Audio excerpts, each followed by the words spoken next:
to my channel. I am Pamela Smith with Black Home Educators, and most of you guys probably came from Instagram, and I have about 600,000 followers over there. And so I'm excited to be here on YouTube and talk about everything that's related to Black families. We are here on our 46 acres of land. This is actually the picture of our land here in Montana, and we are homesteading and homeschooling. We've been homeschooling for 17 years. We've been homesteading here for about 4 years here in Montana, and we were entrepreneurs, still entrepreneurs, but we owned a business before we retired for about 20 years. So we have a range of experiences and things that I am just so excited to share here on YouTube. So before we jump into this topic about the prosperity gospel, be sure to like, share, and subscribe to my channel. This is going to help me grow over here as I leave Instagram, as I transition from Instagram. I need for you guys to come over here and turn on the notifications so you know when I go live.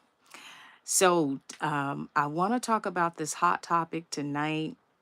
Um, it is all over the internet about Reverend gospel singer Marvin Sapp, who allegedly locked people in the church and told the ushers to lock the doors until they raised $40,000. So, y'all, I want to talk tonight, and I want you guys to write in the comments. Just go ahead and drop where you're from. Let me know who's here and where you're from. I would love to acknowledge you on here, but I wanted to talk about that. When I saw that video come across my For You page on TikTok, I was just like, it just brought back, I think it just opened up a lot of wounds and everything for us because we experienced that in the Black church.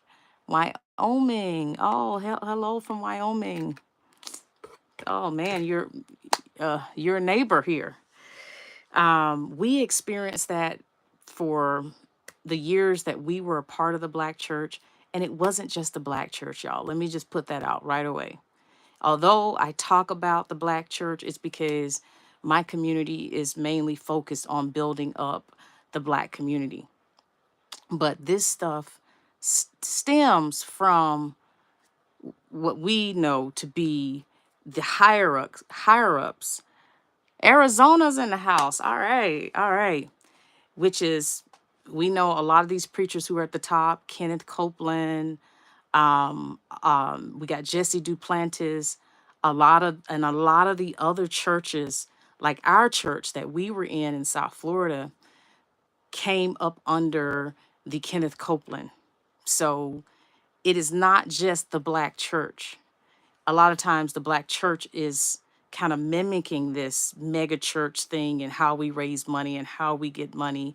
And I saw this we were in the church for probably 15 years or so before we woke up and really got out of that.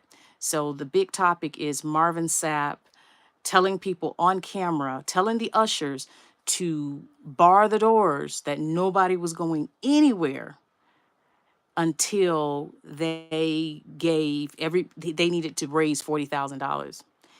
And so I did a little reel on Instagram, and it got a lot of people talking and a lot of people sharing their own experiences.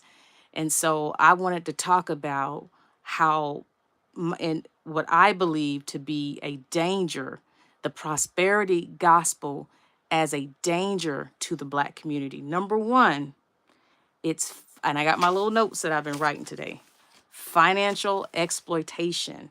So basically, they tell people, give, and you're gonna get your blessing. They're exploiting people. You're gonna get your blessing. Aren't you tired of being in the situation you're in?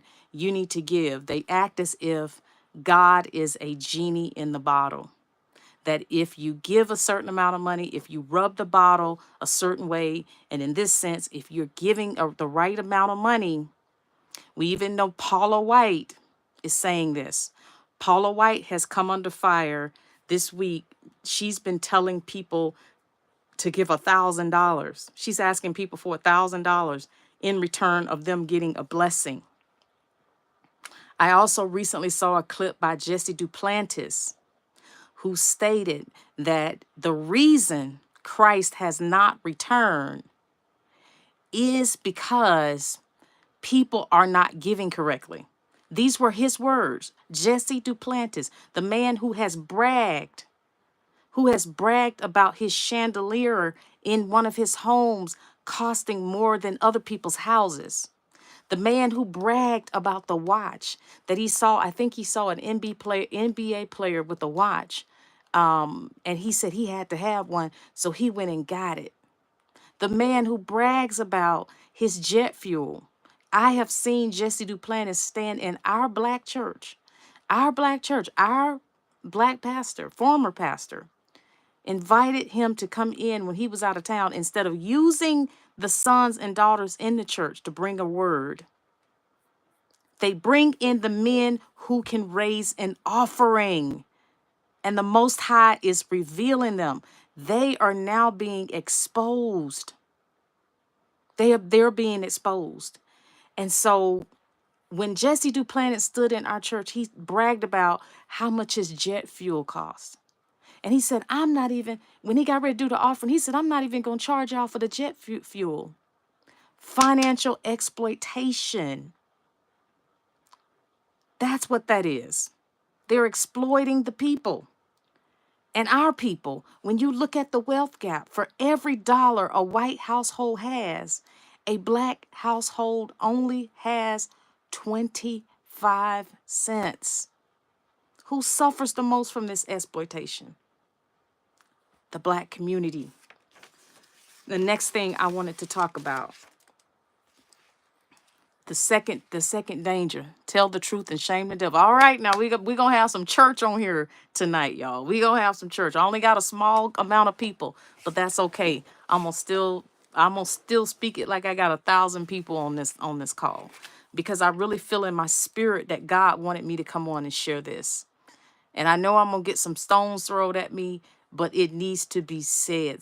I know other people are saying it, but let me add my voice to this. All right. The second thing, y'all, they do that harms, how it harms the black community, the prosperity gospel. They blame the poor.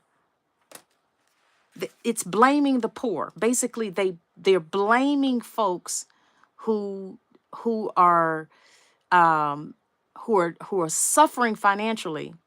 They blame them by saying wealth is a sign that you're blessed.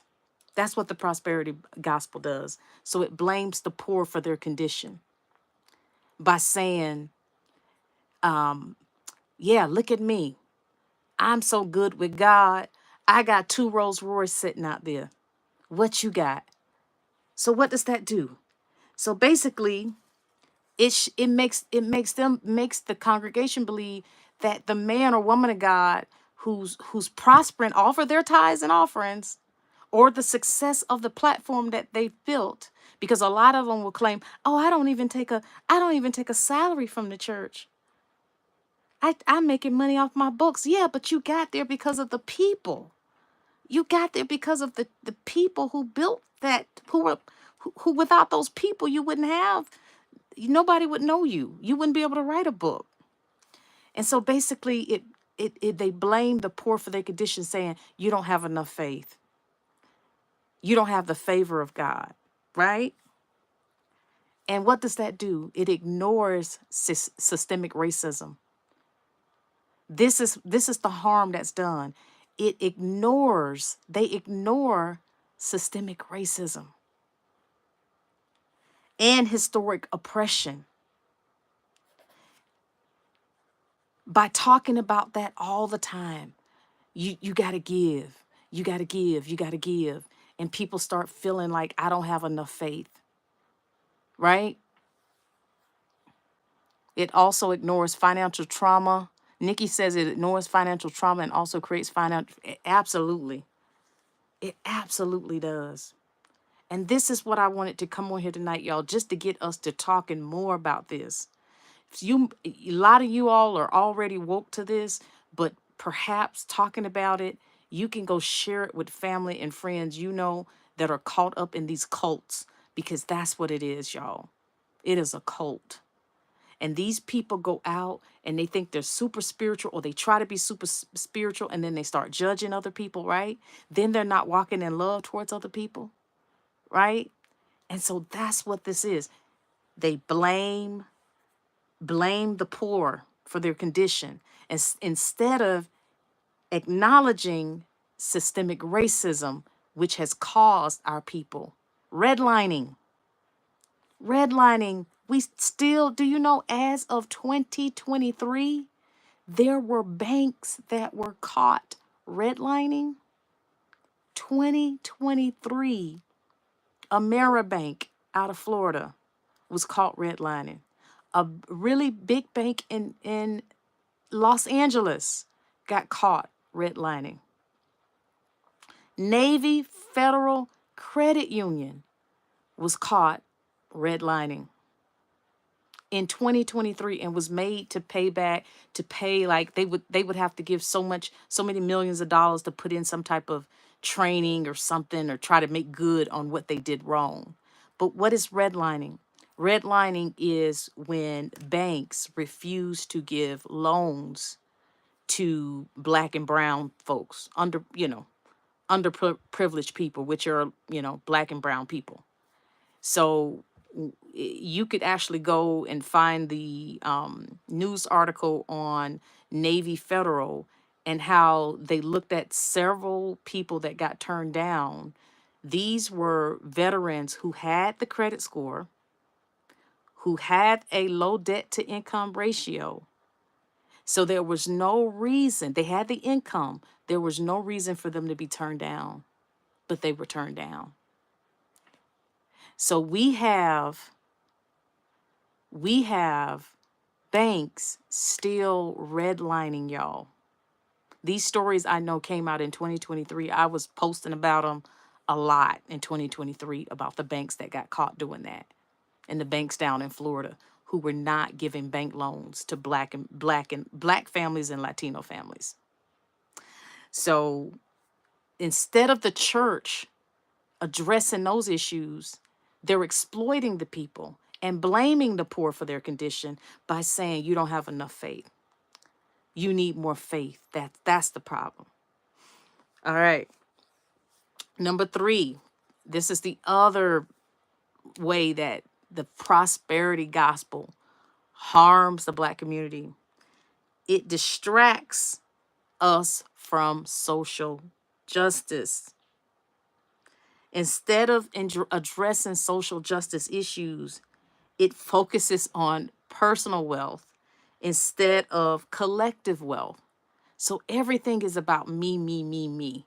I have been in these churches, y'all. So don't don't try to come for me and say she don't know what she's talking about. She's an outsider. No, no, no, no, no.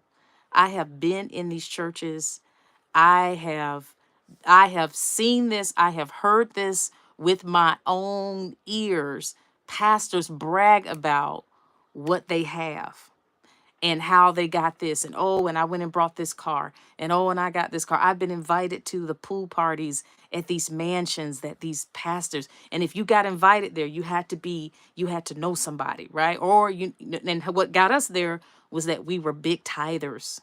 Being big tithers will get you in the door at these places. So yeah, so that's the thing. It is ignoring, it is distracting us from social justice. And so instead of coming together to build schools, come on now, instead of coming together to um, build communities, to try to rebuild Black Wall Street,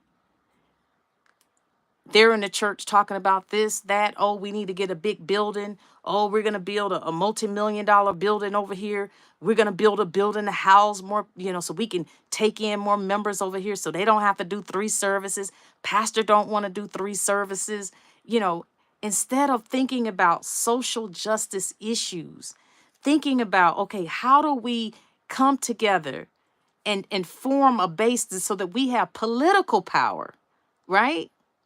So that we can have political power up in Washington, you know?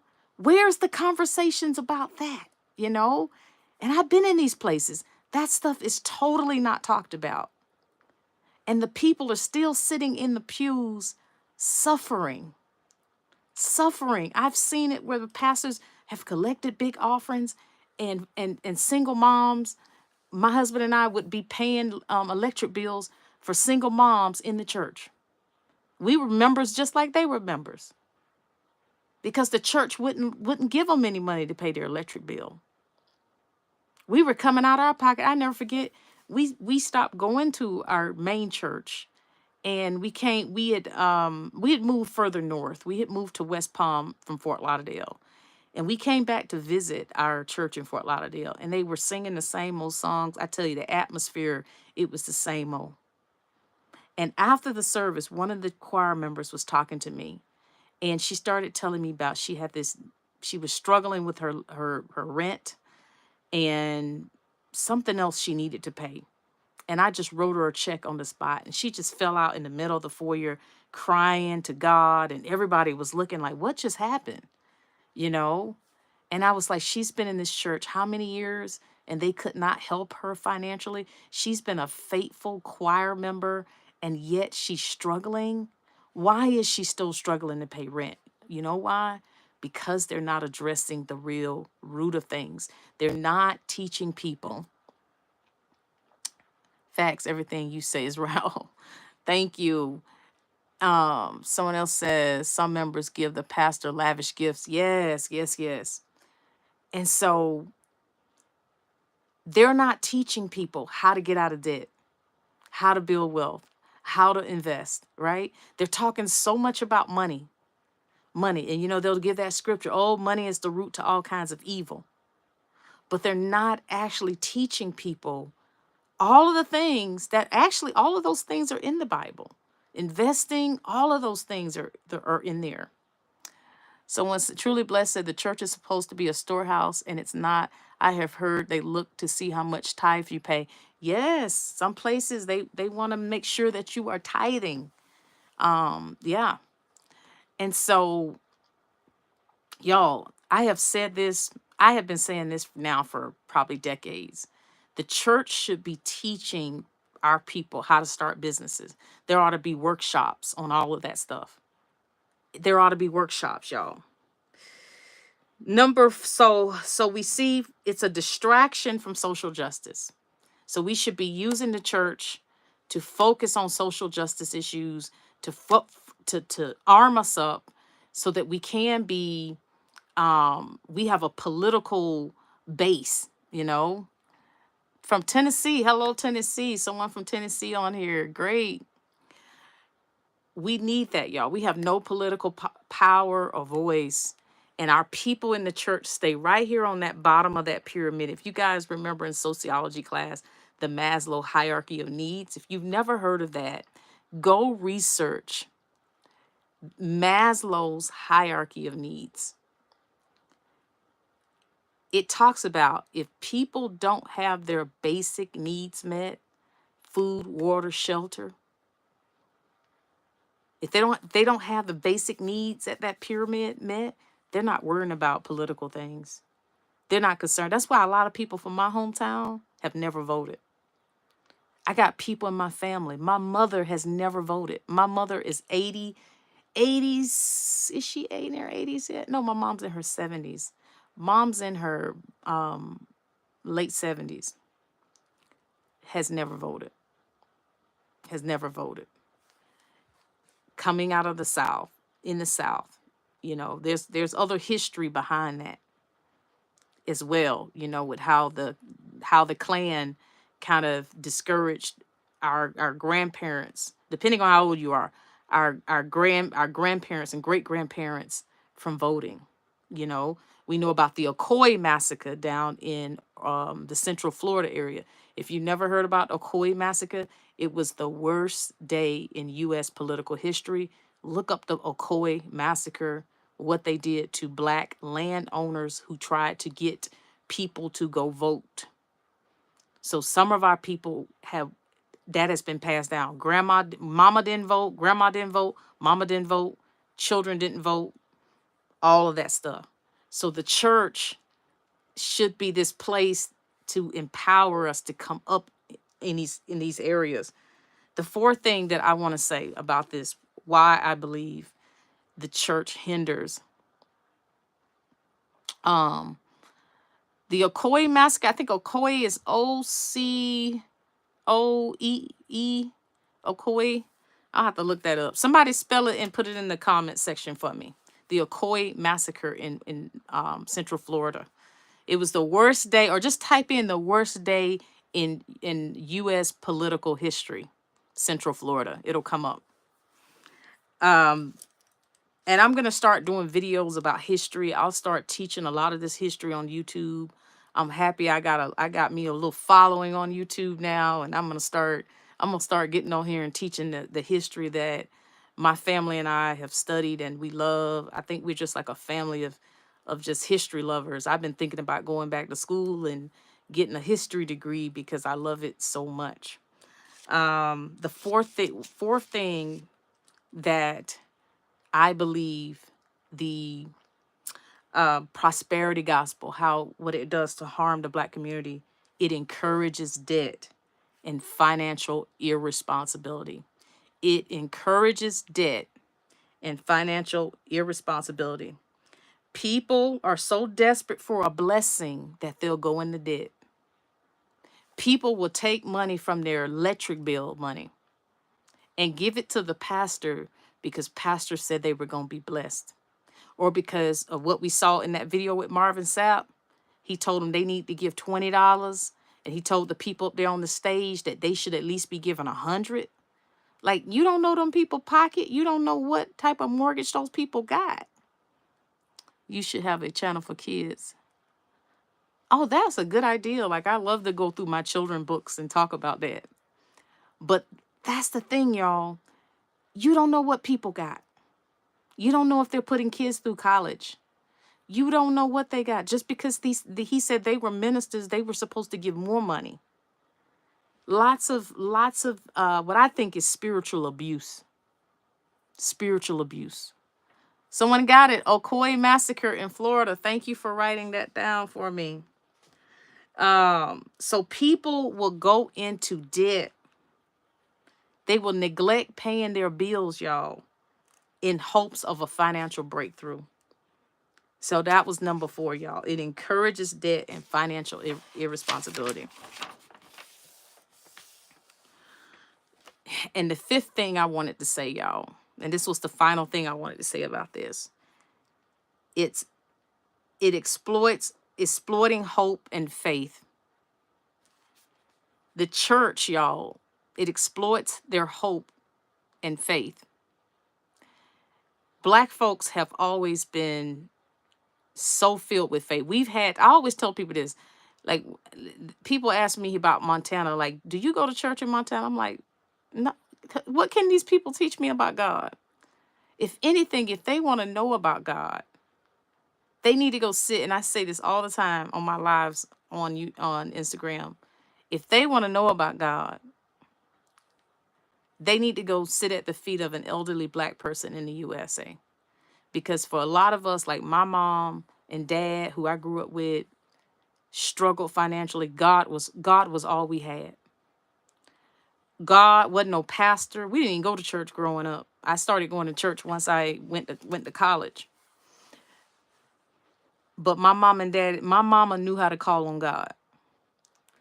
And that's how we learned about God, was through the struggle, you know? And so they're exploiting the hope and faith of the people.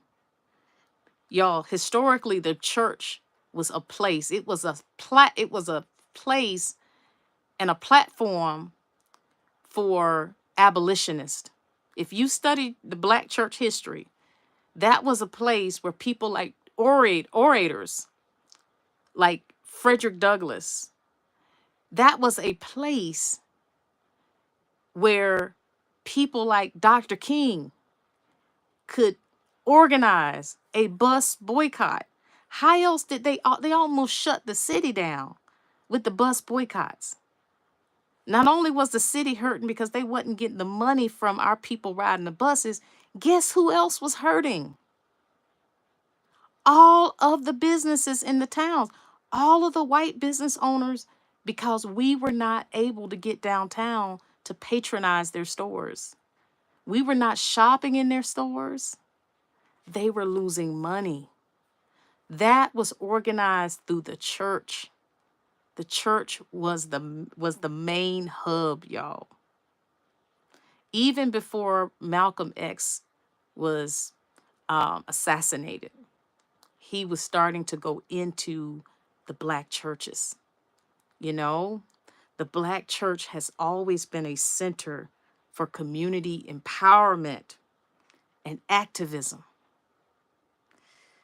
The prosperity gospel exploits for profit instead of giving real solutions. And so, y'all, that's what I wanted to share on here tonight. Like, these were the things that was near and dear in my heart when I did that video. I'm so thankful for YouTube, being able to come on and do longer videos and go live and have you guys comment at the same time. I'm gonna do more of these, y'all. But that Marvin Sapp clip, and nothing against Marvin Sapp, I've always loved his music. His music has helped me through some stuff. I have played his music, going through the storms of life. I know he's an anointed man, but I think a lot of them need to wake up to this.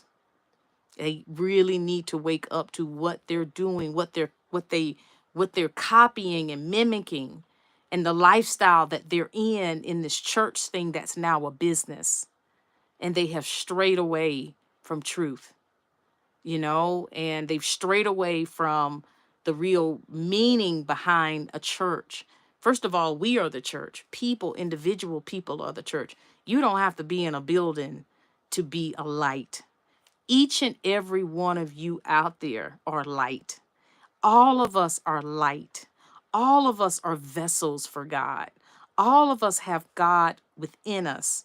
We have the ability to bring light to others, and you do not have to be in a church. You do not have to be in a $5 million building that always got raising money for more building fund and all of this. You do not have to be there. If you're there and you got a good community, great. It's great if you can go there and feel empowered. But if you're feeling like somebody is bullying you to give and they're locking doors and they're not letting people out the door, that's spiritual abuse. The building fund, someone says, truly blessed that the building fund never ends. It doesn't. I mean, my husband he grew up in the Baptist church, and he could tell you some stories about folk being at church and in the club, so it's wild. And yeah, the truth, God is the source and we are the channels. That's right. We are vessels. We are vessels, and we can bring the presence of God wherever we are, whether it's home. I've always had prayer closets in every house we've ever lived in. Instead of having a closet full of clothes, I've always made a place in my closet for prayer and worship. I learned a long time ago that God was within me, that I had the power of God flowing through me, and that um I didn't have to be in a building and be manipulated. And I didn't have to go to a church and feel like, oh, well, the pastor's a rock star. The pastor's doing amazing. Why you don't have a mansion? Why you ain't got that? And so at some point, we just woke up and we were like, nah, we don't want to do this no more. You know, when we saw so many single moms that we were helping, so many people we were helping, y'all, that I'm like, that's the job of the leaders in the church, to teach this stuff. My husband and I were literally bringing people to our house to teach them how to get out of debt, how to build wealth, you know. And you know, the other thing that this prosperity gospel does that I didn't add to my list, this will probably be number 6. It stops them from really, you know, as the Paul says in the sign, he said they in the scriptures, he says it's going to come a time when they would no longer endure sound doctrine, but they would heap for themselves teachers to tell them what their itchy ears want to hear. It gives people itchy ears. You know, I ought to write a book. I ought to write a book on this. It gives them itchy ears. So when somebody comes along and tries to teach them something, y'all, I've seen this. I could be doing you know, all of my coaching sessions, y'all, I try to do it very affordable because I always think about, I was a single mom for 5 years. I try to make it affordable. And whenever I do coachings, it lasts for hours, sometimes 3 hours. And people say, you know what, you could have charged a lot more for this. I've always tried to make it affordable for my people, but a lot of my people will not even show up for it. Why? They got itchy ears. They would rather go in a church and have a pastor tell them to run around the church 3 times and give $100 and you're going to get a breakthrough. And they'll do that because the sheep are docile. The sheep will follow. The sheep will, whatever the pastor says, whatever the shepherd says. And I believe that shepherds are going to be held accountable for that, you know? Um, but they have itchy ears and they don't want sound doctrine. So if you're up here trying to teach, you know, how to get out of debt or something like that, they're leery about it. They don't even want to sign up for it. And I think the church has had a play in that. They're not used to that type of teaching. They're used to someone giving them something and just pumping them up with a bunch of sugar. And you know what sugar does? Sugar in our bodies gives us this instant, like, little energy and high. But it does so much damage, y'all. Sugar in our body causes weight gain, rapid weight gain. It can cause health problems, diabetes. Diabetes wreaks havoc in the body from all this, from the head to toe, from your skin to your eyes to your heart to your kidneys. Diabetes does much damage. When you develop insulin resistance, this is what it is. They get hyped up on sugar, itchy ears.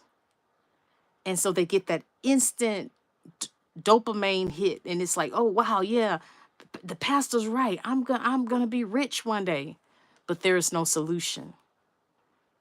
There is no actual solution, because telling people that they're going to get a breakthrough, like Paula White is out there now telling people to give $1,000 and they're going to be blessed. She's the faith officer, you know, the faith White House over faith or something, whatever they gave her title. But there is no real solution. Instead of they should be teaching people, how do you get out of debt? How do you avoid debt? How can you build wealth? How can you buy land? How can you build a business? The stuff that's going to generate wealth over and over and over again. That's what we need. And it breaks my heart. You know, the other thing we need in the church? We need schools, y'all. Them buildings be sitting empty during the day. And they up here asking people for $40,000. For what? Are we building a school? That's what the people should ask. Are we building a school here? Why aren't we building a school? Didn't y'all hear? Pastor, did y'all not hear what Trump trying to get rid of the Department of Education? He's trying to bring back segregation. DEI, the attacks on DEI. Pastor, somebody says, does churches even help the homeless anymore?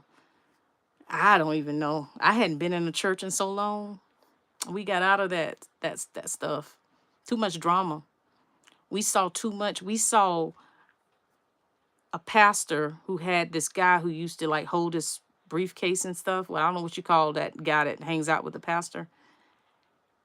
This guy and his family, all they had a front parking spot next to the pastor's car. They drove a fancy luxury car, and y'all, behind closed doors, and bless his soul because he has passed on. Behind closed doors, they were struggling so much financially, but they were driving a luxury car to keep up with the pastor because they had a certain image to keep. And we were half their age at the time. And we were trying to give them wisdom. They would come to our home on how to get out of debt and how to build some wealth. They were renting a house. The person who owned the house was going to sell the house during the real estate boom. So then they had to go find an apartment. All those years they were sitting under the pastor, holding the pastor's briefcase, so happy to be on the front row, just to say, look, pastor's rich and I can touch a rich man. But what have you built for yourself? What have they done to teach you to live in abundance? Y'all, we got to wake up. We got to get this message. So y'all, if y'all like this message, please share it. Share it with other people, y'all. We got to get this message out because they ought to be building schools. They ought to be doing things in the community. There ought to be activism coming from the church. And shout out to the churches that are doing it. We know there are like the oldest Mossy, I'm saying his name wrong, out of Chicago. Oh my. If I was in that area, I would be at that church. I think his name is that's Obama's old. Somebody told me that was Obama's church. So that's probably why they woke. But his name is Otis Mossy. I think it's Trinity Go Church. If I was in Chicago, I'd be there.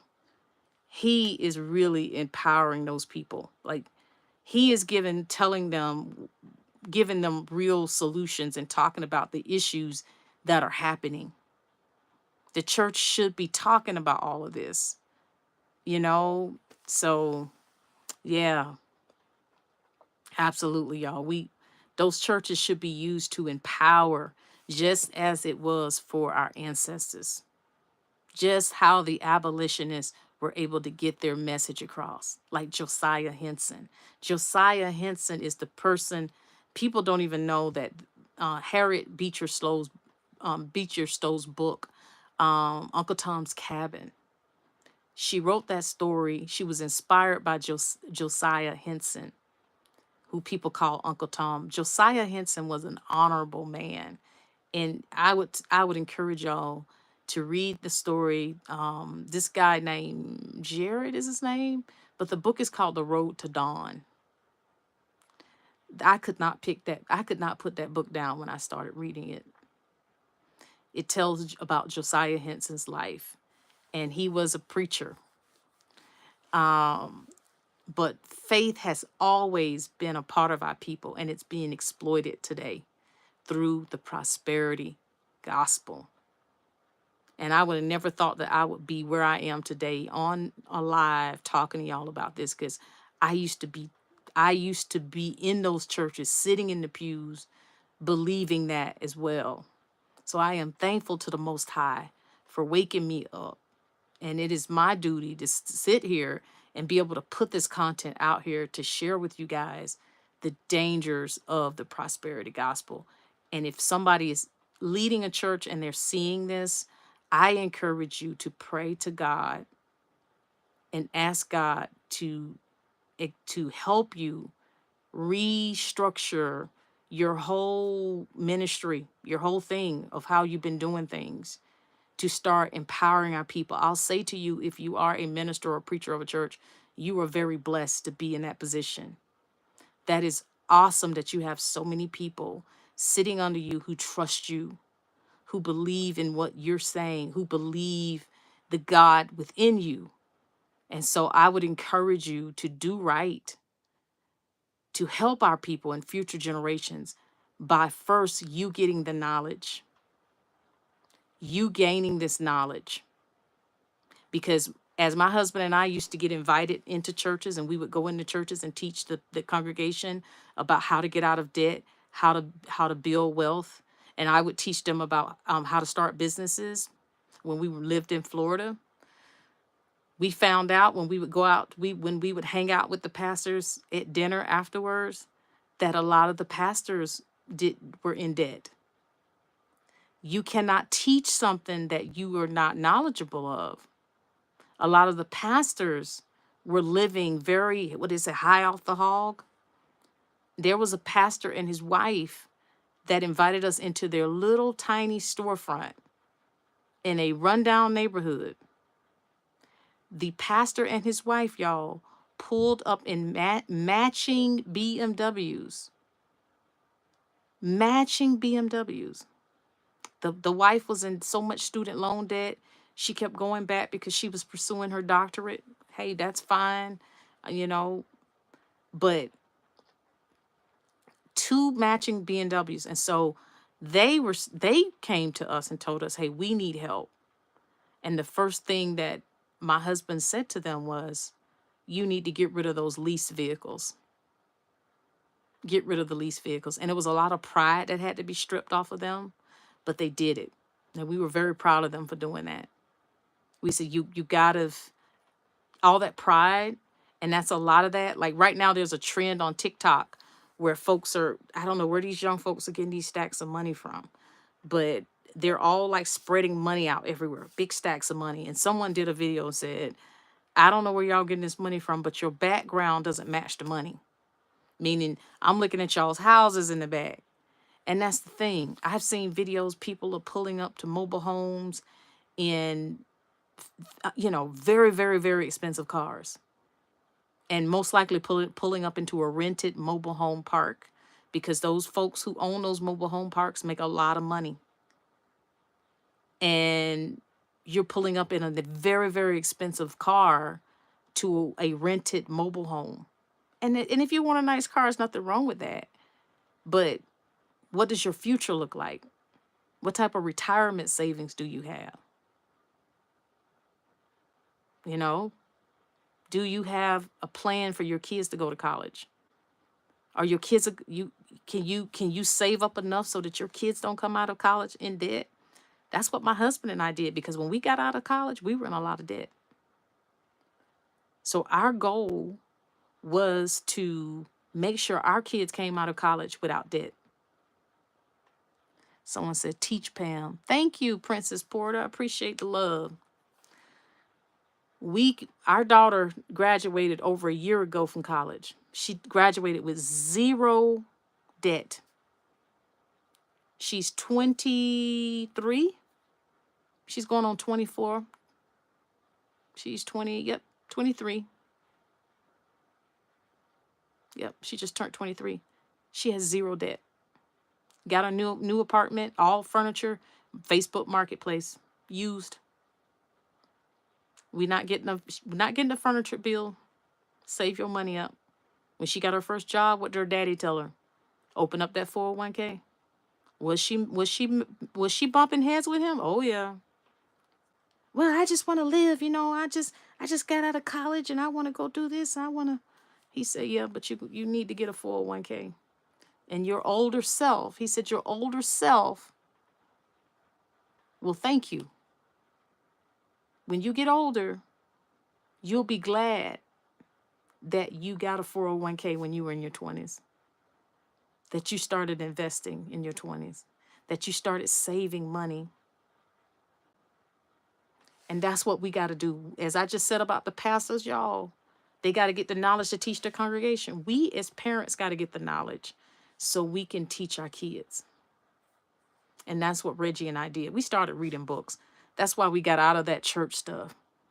African American women have the highest amount of educational attainment, yet a lot comes with student loans. Yep. And that's why that's why the GOP did not want us to get the student loan relief. They didn't want Black women to get student loan relief. That's why, when they heard about black women they hold the most, what, bachelor's or master's, what is it? I think the black women hold the most higher level degrees. I think that's when they start requiring bachelors at some place. But then we said, hey, we ain't gonna stop there. We're gonna go for the masters. Then black women said we're gonna go get the doctorate. Then you also the fastest growing group of entrepreneurs are black women in the USA. So what happened? This guy, this white guy, tried to go against the Fearless Fund last year. We heard about that because it was a fund that was earmarked for black women entrepreneurs. So a white man tried to sue and stop and do that, and he held it up for a while. But I think ultimately, when they went to, I think it got up to the Superior Court. I think the black women won that battle. But that's the thing. Why are they so upset? And it wasn't like each business was getting a lot of money. I think they said it was like 16,000 or something. It wasn't even a lot of money. Like, you don't want a black woman-owned business to have 16,000. I mean, whatever the number was, it was small though. Whatever we do, y'all, they move the marker. They always have. They try to move the marker. They move it. So whenever we catch up, whenever we look like we're gaining wind, oh, let's get rid of DEI. Let's try to stop them from, let's get rid of DEI. Because you know what? Trump is a clapback from 8 years of Obama. They're still mad about Obama. They're still mad about Obama and his family laying their head in the White House for 8 years. So Trump is a response. Yep, that's the guy, Edward Bloom. I didn't want to say the other word because I didn't want to. I didn't want someone to say. Yeah, we know who he is, so y'all could research this guy, and you'll know who that guy was that went against the Fearless Fund and held that money up in court, and saying that it wasn't right. And then they try to use our own rules, talking about it was discrimination. Why is it only earmarked for black women? As if they don't know history, right? As if they don't know why we are far behind economically. As if they don't know about all the systemic racism. Why is it that we have the equal opportunity with hiring? Why do we have to have the non-discrimination laws with real estate? Why do we have to have a Crown Act that was just signed a couple years ago? Because they were discriminating against our hair in the workplace. Why are these things in place? They didn't just put them in place. They put them in place because of discrimination.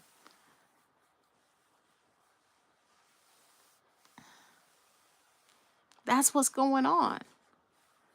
So,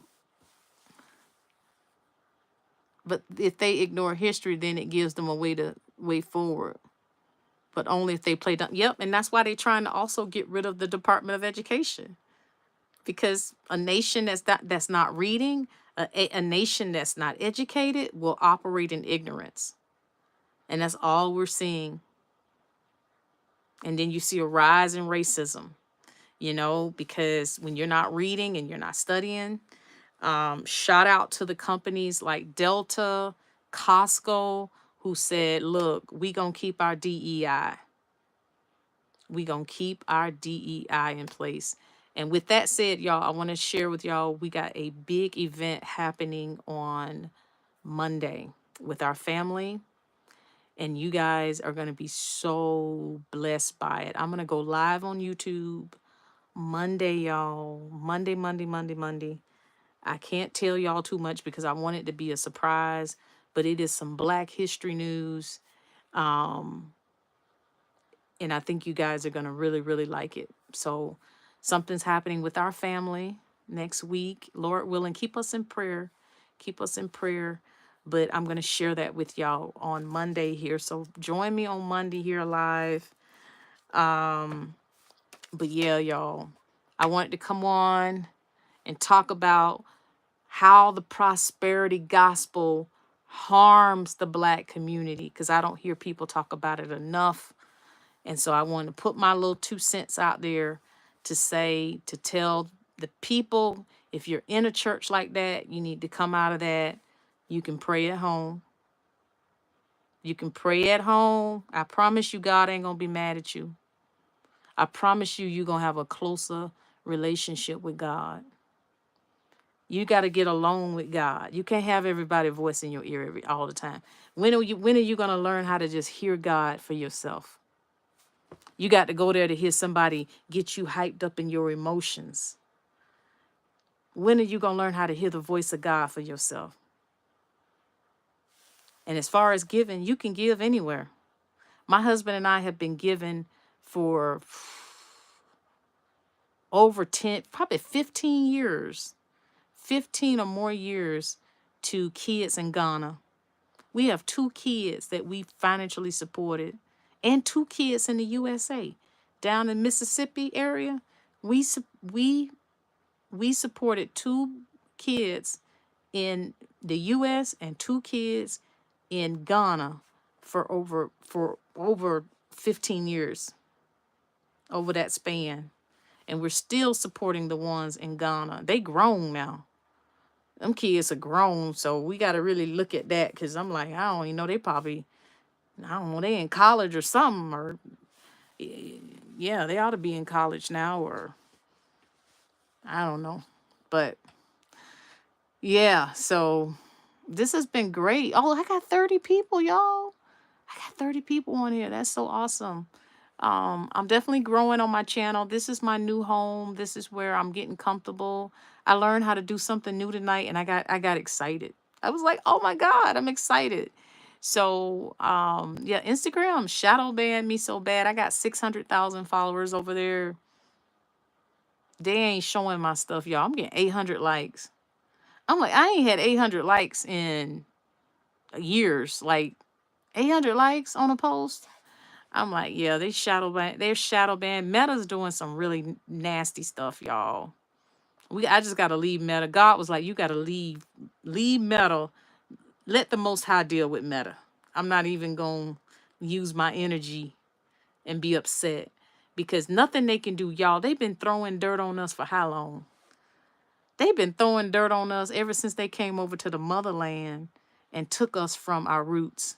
They came and took doctors away, lawyers away, architects away. They took us away, split us up. We don't even know where we came from. We don't know our roots. We don't even know our real names, language, tribes. I was blessed with last year, African Ancestry reached out to me and did my DNA, and they had a live reveal, and it revealed that my mama came from the Takar tribe on my mama's side, and that's the Cameroon and Congo. They say they originated around the Nile River.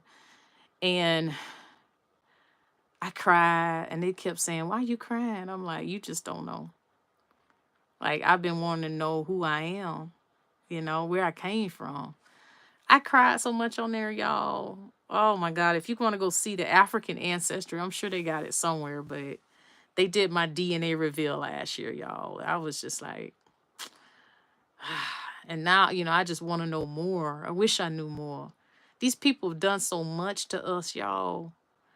But the dirt they throw on us, y'all, only makes us stronger. This is 46 acres right here. This is our land. This is our land right here. I'm making my ancestors proud. When I went looking for land, the first spot I saw was 20. And the realtor was like, you don't like the 20? I said, it ain't big enough. And she looked at me like I was being arrogant. I said, I ain't being arrogant. I said, my ancestors was promised 40. I got to have at least 40. And by the power of the Most High God, we got 46. And I'm sitting on this land. I'm telling y'all, don't ever give up on your dreams. Don't ever give up on your dreams. Come out of those churches that are holding you back. I think you're under some type of spell when you're in those places. They're busy talking about witchcraft everywhere else, but you're under like a spell. It wasn't until we got out of those places that we began to walk in prosperity. We began to walk in prosperity as we read books, as we worked on our personal selves. You know what I'm saying? So I'm gonna talk more about the land. I'm gonna bring my husband in on some of these calls as well. He would love to sit down with you guys as well and talk about our journey, how he paid off $600,000 in debt, and that was including a mortgage. We didn't have that much debt. It was the house in Florida, but how we paid off 600,000 in debt, and we were able to come out here and build our little dream cabin. But I'll be in Atlanta, Georgia next week. If anybody's in Atlanta, I got a mom's brunch with my followers. Wherever I go, I try to do a lunch or a brunch with my followers. When I was in LA last year, I did a brunch with my followers and it was a huge success. We're doing a brunch in Atlanta, so I get a chance to see you guys and hug you guys if you like hugs, and meet you guys. Yeah, so we're gonna be having brunch. Join my Patreon group chat if you want to do that. Send me an email, Pamela@blackhomeeducators.com. Yeah, we're gonna talk on land ownership. Reggie and I are gonna get on land and ownership. Subscribe to my channel, turn on that little thing so it tells you when we go live. I'll try to give a warning before we go live. Like I'll try to post it on the gram, but again, you probably won't even see it because I'm shadow banned to let you know that this is the topic that we're gonna talk about. But yeah, we'll talk about land ownership and all that good stuff on this channel. Like, share, subscribe, help, comment. It all helps the channel grow. Thank you guys so much. I enjoyed this. I can't believe that I had 30 people on here tonight. That everything, every little bit is a blessing. I thank God for small beginnings because that's how it starts. Everything starts small.